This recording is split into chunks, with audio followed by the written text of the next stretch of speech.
तुम क्या उस वक्त जागोगे जब तुम्हारे महलों की मस्जिद पर नोटिस लग जाएगी, this is not a Waqf property? तुम क्या उस वक्त उठोगे जब दरगाहों के सामने नोटिस लग जाएगी, this is not a Waqf property?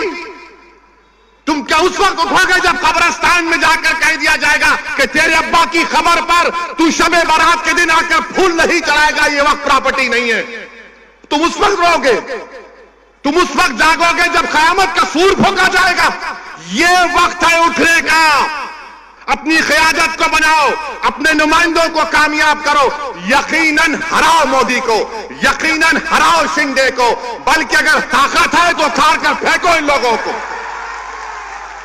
मगर याद रखो, याद रखो, याद रखो, सियासत में शहादत का कॉन्सेप्ट नहीं है। अल्लाह की राह में शहादत है तो जन्नत है, सियासत में जिंदा रहना है।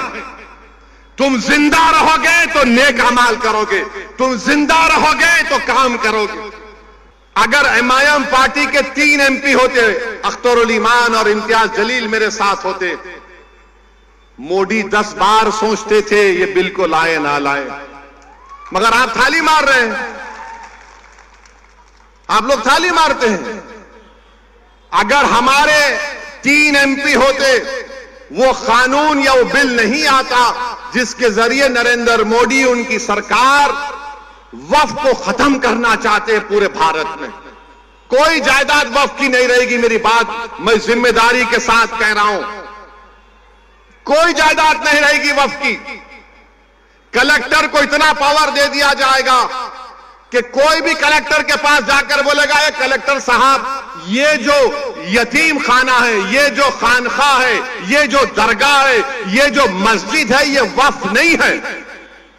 अब मेरे इस बोलने के बाद बहुत से लोग बोलेंगे, ओवैसी तुम क्या कह रहे हो, पागल हो क्या?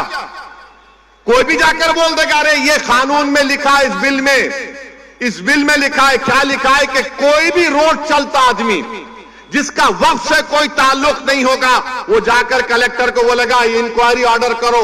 कलेक्टर जैसे इंक्वायरी ऑर्डर करेगा, उसमें कोई टाइम लिमिट नहीं है।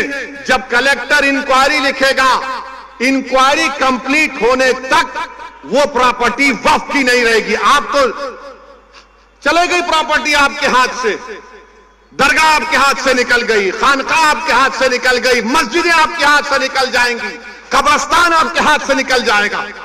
इस तरह का गंदा बिल इस भारत की पार्लियामेंट में मोदी ने पेश किया। और आपको मालूम, वक्फ बाय यूजर, उसका मतलब यह है कि अगर कोई बरसों से किसी चीज को